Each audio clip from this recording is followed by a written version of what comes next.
Ms. Denise Phua, please take your 3 cards together.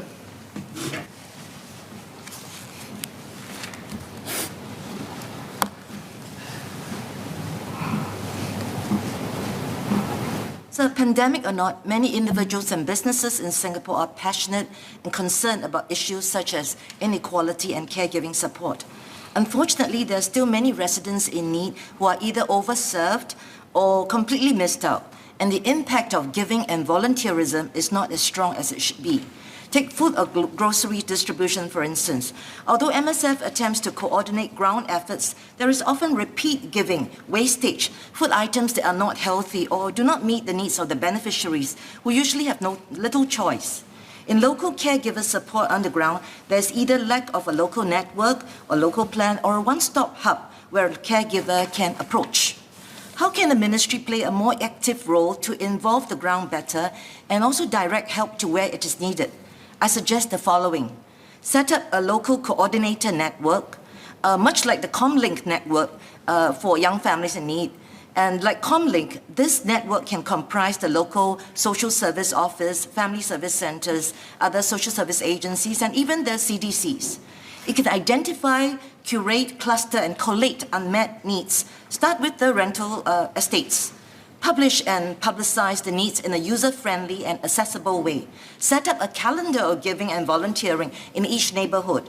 Educate potential donors on meaningful giving, focusing on needs, allow choice, and not try to create demands.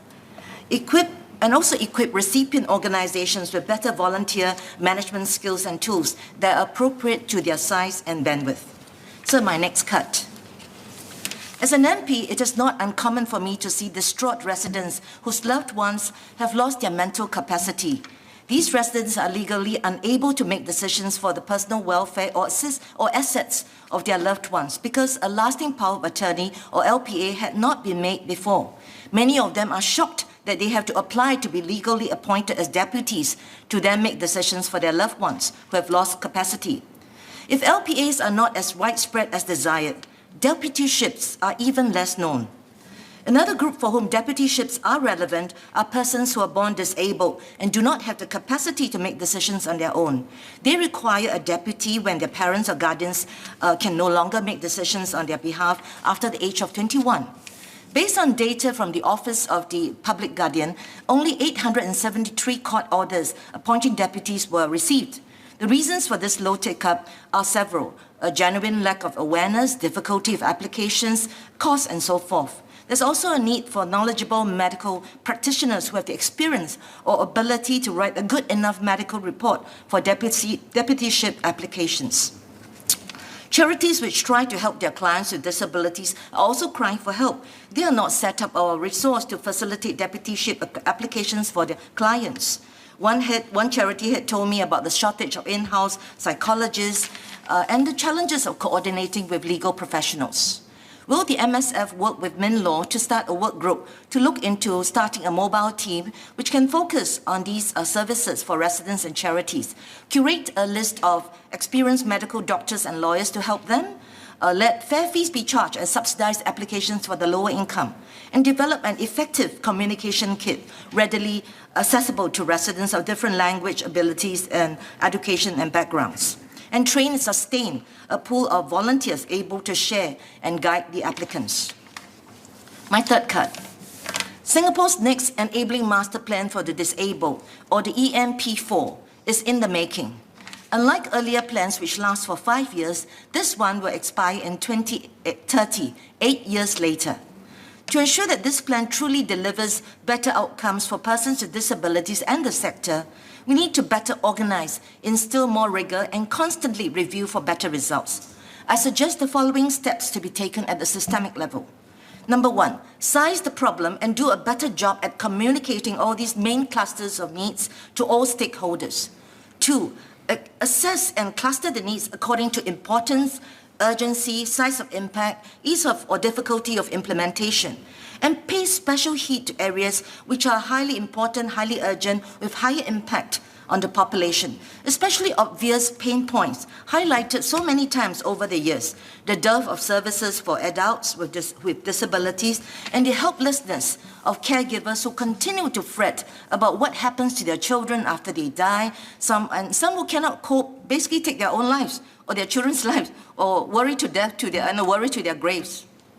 And 3, strategically assign task forces to areas of priority, not just any helping hands, but give the job to people and organizations with track records who are not only commentators, but willing and able to dirty their hands, tap on their networks and influence, or empty their pockets to deliver the results expected of the task.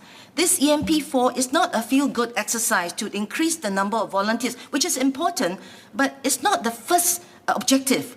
It's really to help solve the root issues. Number 4, resource appropriately this EMP4. At the national level, there must at least be a computation of what disability services would cost to meet basic and then aspirational goals. Leverage on mainstream facilities and programs. MOH and MND have several that we can tap on. The ministry, MSF ought to be better funded in the national budget for these critical essentials. Partners such as the Tote Board, Temasek, and other foundations should be persuaded to address important pain points. Other stakeholders, such as families, family caregivers, and advocates, can organize ourselves better to fundraise, to find regular income streams, to call upon our networks to resource the disability services better. Be part of the solution. 5, set up an EMP4 Executive Council to report and review the EMP4 yearly after the master plan is published, and to report and review at specific milestones or during major changes. It is naive to think that an 8-year master plan would still be relevant in 2030, if we start with just the plan now. So the state of the union in the disability sector is both encouraging and discouraging. A lot has been invested, government has paid a lot of attention, but needs are getting complex and multiplying. Expectations are rising. Demands keep surfacing. Tough it may be though, we must never give up the space.